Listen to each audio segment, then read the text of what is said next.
Oke, kita sampai di instrumen dan skala pengukuran. Ini juga sebenarnya informasi yang sangat berguna, tidak hanya di penelitian pengembangan, tapi juga di penelitian kuantitatif. Jadi pada pembahasan tentang instrumen dan skala ini sebenarnya kegunaannya banyak, ya. Saya hanya menambahkan berarti yang bagian ini ya. Instrumen yang digunakan untuk mengukur validitas, ada yang digunakan untuk mengukur validitas produk yang berupa barang sama yang non barang. Tentunya kalau jenisnya berbeda, mestinya instrumen validitasnya juga berbeda. Nah, ini juga yang harus saya ulang-ulang kepada teman-teman semua, termasuk yang sudah melaksanakan skripsi, yang sedang validasi kepada expert. Selalu saya pesankan yang namanya instrumen itu kan ada beberapa macam, tidak mungkin pengecekan validasinya sama. Tentu harus disesuaikan dengan apa yang akan divalidasi gitu ya. Tentunya cara mengukur validitas produk yang berupa barang pasti berbeda dengan mengukur instrumen yang non barang gitu. Jadi harus disesuaikan. Nanti saya tambahkan di belakang. Nah, di sini ketika kita menyusun instrumen itu kita biasanya menggunakan beberapa skala pengukuran. Ada namanya skala Likert, ada skala Goodman, ada semantik diferensial, sama ada rating scale atau skala angka gitu. Nanti saya jelasin di belakang.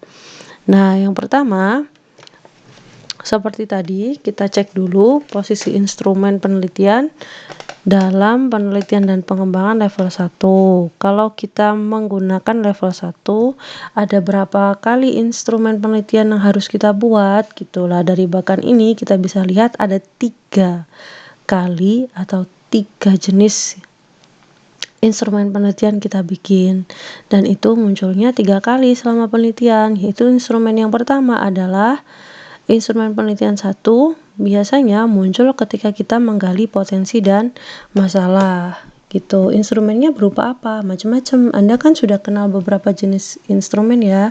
Ada tes, ada wawancara, ada observasi, ada angket, dokumentasi gitu kan, macam-macam ya.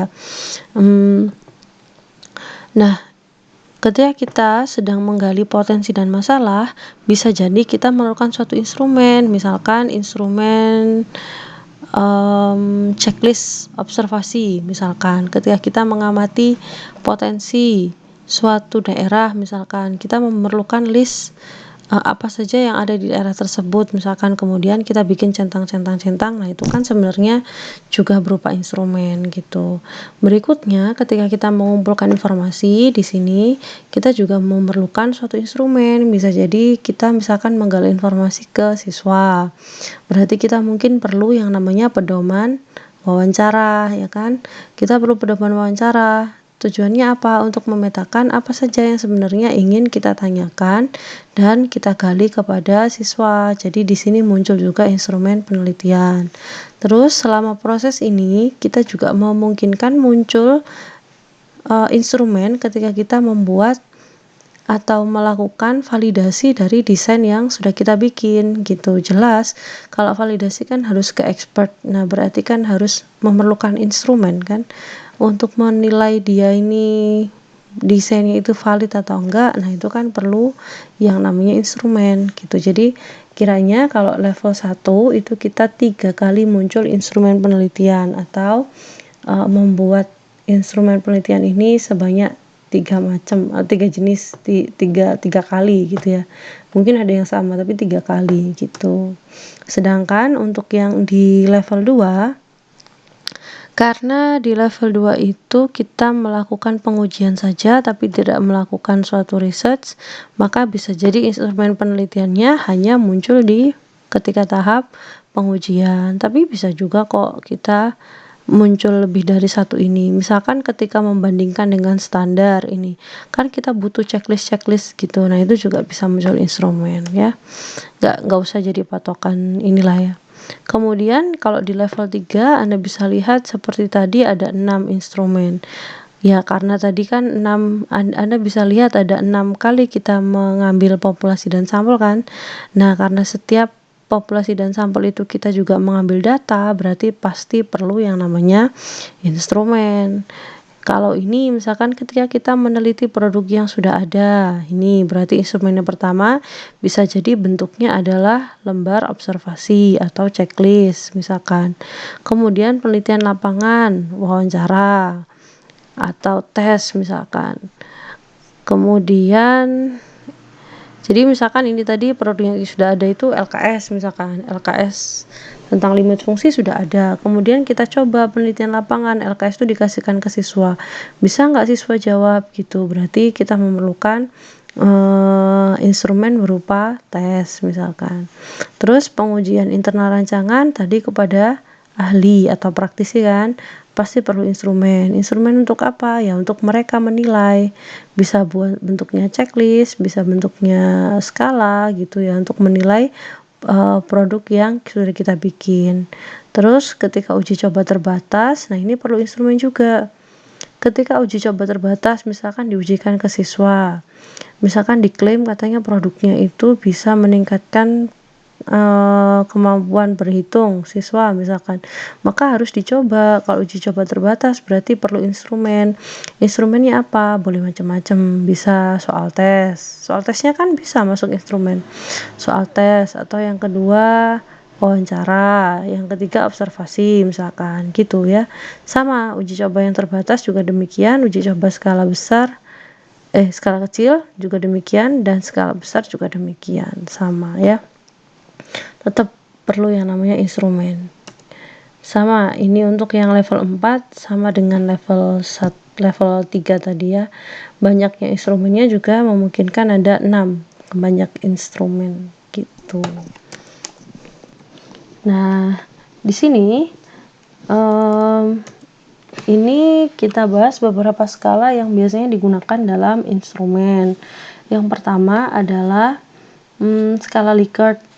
Skala Likert ini biasanya digunakan untuk mengukur sikap, perspektif, pendapat gitu ya terhadap objek, rancangan atau produk atau macam-macam. Jawabannya berupa gradasi. Contohnya seperti ini: sangat setuju, setuju, ragu-ragu, tidak setuju, atau selalu, sering, kadang-kadang gitu. Nah, karena dia itu bentuk skalanya itu seperti ini, maka dia sering muncul ya, seringnya itu munculnya di instrumen yang berupa angket atau kuesioner. Jadi siswa dikasih kuesioner, pernyataan, diminta memberikan pendapatnya terhadap kuesioner tersebut, terhadap apa yang ada di kuesioner tersebut gitu ya. Nah, biasanya untuk keperluan analisis kuantitatif, setiap jawaban itu diberi skor atau nilai gitu. Kalau pernyataannya positif, maka sangat setuju ini mungkin skornya paling besar, yaitu 5. Kemudian ini 4, ini 3, ini 2, ini 1 misalkan. Tapi kalau misalkan pernyataannya itu negatif, nah bisa jadi nilainya berubah gitu ya. Intinya tergantung kalimatnya. Kemudian instrumen penelitian yang menggunakan skala Likert dapat disajikan dalam bentuk checklist ataupun pilihan ganda. Contohnya seperti ini. Ini misalkan yang bentuknya checklist sebelah kiri. ST sangat tinggi, cukup rendah, sangat rendah gitu ya. Di checklist aja gitu, disuruh siswa mengisi checklist ini. Atau bisa jadi dalam bentuk pilihan ganda. Ya tinggal dilingkari aja atau disilang. Gitu ya. Intinya skala Likert ini adalah skala yang dia itu sifatnya adalah memiliki gradasi. Gitu ya. Gradasi negatif sampai positif. Selanjutnya ada skala Goodman. Skala Goodman ini lebih tegas dan jawabannya dikotomi, hanya dua jenis maksudnya. Bisa ya tidak, benar salah, pernah tidak pernah, setuju tidak setuju gitu. Skala Goodman ya. Skala Goodman. Ini juga di penelitian kuanti biasanya juga dipakai. Contohnya seperti ini ya. Kemudian ada semantik diferensial. Kalau semantik diferensial ini biasanya kita hanya menuliskan pernyataan yang paling positif atau yang paling negatif di sebelah kiri dan kanannya. Kemudian siswa itu diminta mengukur mana yang paling dekat dengan dirinya. Misalkan menurutnya memang mudah digunakan, maka dia bisa melingkari yang paling dekat dengan pernyataan mudah digunakan. Gitu. Kemudian misalkan memotivasi siswa, dia merasanya ini kayaknya nilainya 4 deh, agak kesini sih tapi nggak pol gitu ya, kayak gitu, namanya semantik diferensial. Selanjutnya rating scale atau skala angka. Kalau yang 3 jenis tadi, skala ukurnya bersifat kualitatif yang dikuantitatifkan. Kalau yang ini skala rating itu datanya sudah berupa angka, kemudian ditafsirkan dalam pengertian kualitatif. Jadi malah kebalikannya gitu ya. Malah kebalikannya. Terus dia lebih fleksibel. Sebenarnya tidak hanya untuk pengukuran sikap, tapi untuk mengukur kinerja, alat dan macam-macam gitu ya. Gitu. Nah, tapi ada sedikit kelemahan. Jadi harus dapat mengartikan setiap angka yang diberikan pada alternatif jawaban pada setiap item instrumen. Jadi yang kayak gini ini harus hati-hati membacanya ya. Meningkatkan kreativitas siswa, berapa? Biayanya murah, berapa? Harus hati-hati membaca kalimatnya gitu. Karena nggak ada terjemahannya, setuju tidak setuju gitu kan ya. Gitu. Kemudian itu tadi sekilas ya tentang skala. Ini bisa Anda telah lebih dalam di buku kuantitatif ada, di buku pengembangan juga ada, dan itu memang wajib dipahami oleh mahasiswa ya, wajib hafal skala Likert itu yang seperti apa, skala Goodman yang bagaimana gitu. Kalau Anda nanti menggunakan membuat penelitian ya, kemudian membuat instrumen yang sifatnya checklist seperti ini.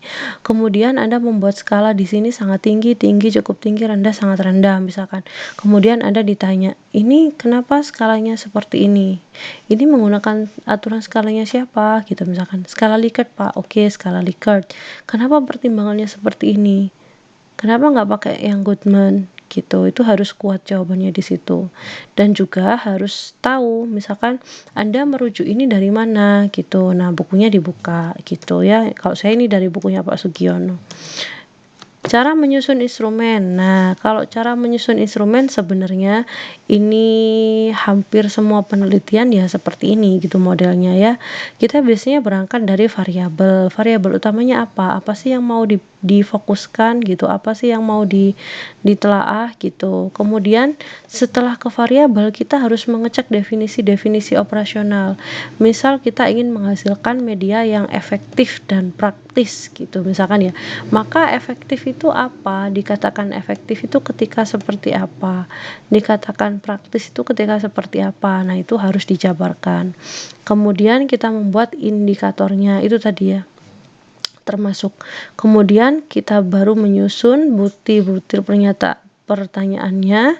Setelah sudah, baru kita susun dalam kisi-kisi instrumen. Hasil akhirnya berupa instrumen yang sudah jadi gitu. Nah, contohnya seperti ini misalkan kisi-kisi instrumen. Variabel penelitiannya gaya kepemimpinan. Indikatornya adalah ini. Selanjutnya nomor butir instrumen gitu. Biasanya kalau kita punya seperti ini, maka kisi-kisinya ini memang diacak supaya tidak menimbulkan positif negatif yang berjajar gitu. Memang nomornya diacak seperti ini. Gitu. Ini juga contoh kisi-kisi instrumen. Gitu. Nah, misalkan di sini kalau ini variabelnya ini, dimensinya apa, indikator, nomor butir. Jadi kisi-kisi itu ibaratnya ya rangkuman singkat gitulah ya sebelum ke instrumen yang sesungguhnya. Nah, ini tadi yang sempat saya bilang saya simpen ya di awal mengenai validitas dan reliabilitas instrumen. Instrumen yang valid artinya instrumen tersebut dapat digunakan untuk mengukur apa yang seharusnya diukur dan bisa menampilkan apa yang seharusnya ditampilkan. Jadi ada yang namanya validitas internal, ada juga validitas eksternal. Kalau internal ya tentu ke dalam gitu ya. Jadi apabila desain penelitian sudah benar, maka hasil penelitian dapat dipercaya. Nah, ini basicnya validitas internal.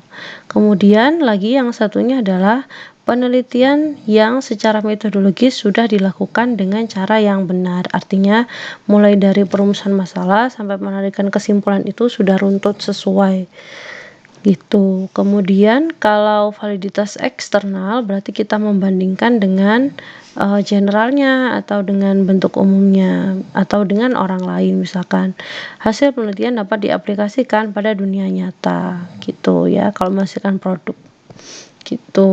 Nah, reliabilitas juga demikian. Sebenarnya ada internal, ada eksternal.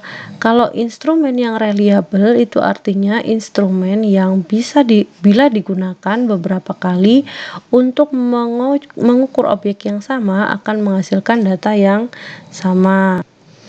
Kalau di reliabilitas internal ini bisa dicek dengan cara melihat apakah orang-orang lain itu dapat mengulangi dengan cara yang mudah. Sedangkan yang validitas eksternal itu kalau diamati apabila orang lain mengulangi penelitian dengan cara yang sama, maka hasil penelitiannya juga pasti akan sama gitu. Kalau ini sebenarnya caranya dilakukan dengan mudah, kalau ini kalaupun diulangi dia hasil penelitiannya akan sama. Intinya seperti itu ya. Nah, kalau pengujian validitas ini ada tambahannya, nggak bisa cuma satu. Ada tambahannya, yaitu yang pertama adalah validitas internal dan validitas eksternal itu ternyata punya jabaran. Jadi ketika kita mau menilai validitas internal ya, yang mana ini sebenarnya tadinya itu terjadinya adalah ketika pengujian hasil produk sebelum maju ke uji coba terbatas, atau bisa dikatakan validitas internal ini dilakukan kepada para expert, yaitu para ahli atau para praktisi. Para ahlinya itu ditujukan pada mereka yang sesuai dengan kebutuhan. Misalkan saya tadi memvalidasi permainan board game yang berjudul travel game. Saya meminta ahlinya adalah satu ahli materi karena saya melibatkan materi garis dan sudut di situ.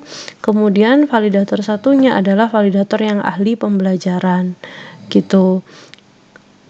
Teman saya yang lain juga melakukan validitas yang sama kepada para ahli, tapi ahlinya berbeda. Yang pertama, ahlinya misalkan dia membuat aplikasi matematika ya di Android gitu misalkan, maka dia juga akan berangkat ke ke ahli yang menguasai bidang IT gitu, selain ahli materi. Jadi dia pakainya ahli materi dan juga ahli IT untuk melihat. Kalau mau ditambahin satu lagi ahli desain, jadi yang pinter di desain grafis. Kemudian dari segi praktisi bisa meminta ke guru atau meminta ke mahasiswa S1 itu juga bisa.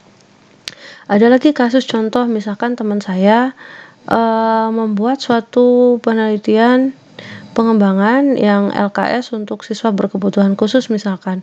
Maka ketika kita melakukan validitas internal kepada para ahli, maka dia perlu juga memvalidasikan instrumen ini kepada psikolog. Jadi dia selain ke ahli materi gitu ya, ahli materi itu dosen misalkan, kemudian ahli media misalkan, ahli media itu LKS itu ya, untuk bentuk LKS-nya itu ke ahli media, dosen juga misalkan. Terus yang ketiga adalah divalidasikan ke psikolog sebagai praktisi gitu, karena psikolog yang lebih tahu mana yang perlu dan tidak perlu, sesuai dan tidak sesuai gitu. Bisa juga ditambah dengan guru sekolah luar biasa yang dimintai pendapat untuk memberikan validitas gitu. Jadi ada beberapa macam ya. Nah, validitas sendiri dibagi dua, ada validitas konstruk sama validitas isi. Kalau validitas konstruk dia berkaitan dengan kesanggupan suatu alat ukur dalam mengukur pengertian suatu konsep yang diukurnya. Kalau validitas isi itu butir-butirnya yang digunakan untuk pengukuran apakah sudah mewakili apa yang akan diukur gitu. Anda bisa browsing lebih dalam nanti tentang validitas konstruk dan isi. apa saja yang harus dijabarkan. Jadi kalau di validitas konstruk itu ya poin-poin utamanya yang harus diperhatikan apa gitu. Kalau di validitas isi ya bagian isinya gitu. Kalau di validitas eksternal, maka ini adalah validitas yang dilakukan dengan cara membandingkan antara kriteria yang ada pada instrumen dengan fakta empiris yang terjadi di lapangan gitu ya. Bagian validitas konstruk dan validitas isi ini yang harus hati-hati karena tergantung sesuai dengan produknya. Misalkan saya mengembangkan LKS, berarti harus mengecek keterbacaannya, kemudian penulisan simbolnya, tampilannya, fontnya, marginnya, background, penulisan simbolik, penataan numbering system, itu semuanya dinilai dalam validitas konstruk kalau medianya yang dikembangkan berupa LKS gitu ya. Jadi harus macam-macam. Kayak saya dulu kalau misalkan saya bikin media yang monopoli itu ya, validitas konstruknya itu banyak, termasuk komposisi warna, apakah mengganggu atau tidak, peletakan kotak-kotak yang lainnya, pembantu itu sesuai apa tidak gitu, terbaca nggak tulisannya, itu semuanya harus diperhatikan gitu. Dan itu tergantung pada produknya masing-masing, nggak bisa disamain. Jadi nggak bisa Anda mengutip validitas dari punyanya kakak tingkat karena belum tentu sama gitu penelitiannya ya, kira-kira begitu. Nah ini bagannya. Instrumen yang baik itu adalah instrumen yang valid dan reliable. Nah, valid sendiri itu bisa dilihat dari dua macam, ada internal sama eksternal tadi ya. Kemudian ada validitas konstruk, validitas isi. Dan ini uji validitas eksternal. Sedangkan reliable itu juga ada internal, ada eksternal kan tadi. Kalau internal konsistensi itu ya dia konsisten gitu kan ya. Kalau eksternal itu ada 3 macam, stability, equivalent, sama gabungan di atas. Jadi stability itu melihat seberapa stabil sih dia gitu. Dia pakainya mengujinya menggunakan metode test and retest. Jadi dia dicobakan dalam kelompok yang sama tapi dalam waktu yang berbeda. Apakah hasilnya berbeda gitu. Kalau hasilnya sama berarti reliable atau berarti stabil. Ini stabil dulu ya. Kalau dia hasilnya sama meskipun waktunya beda berarti stabil. Instrumen saya stabil atau produk saya stabil gitu ya. Tapi kalau ekuivalen itu tesnya beda tapi ekuivalen, jadi diuji cobakan dalam waktu yang sama gitu. Kalau memang hasilnya sama berarti dia ekuivalen. Kalau sudah memenuhi stabil dan ekuivalen berarti dia dikatakan reliable gitu. Nah, satu lagi yang harus saya pesankan sama kayak tadi ya. Satu lagi yang harus saya pesankan ketika mahasiswa seringkali datang validasi ke saya, seringkali mereka itu menggunakan kriteria validasi yang sama, padahal benda yang divalidasi itu berbeda-beda.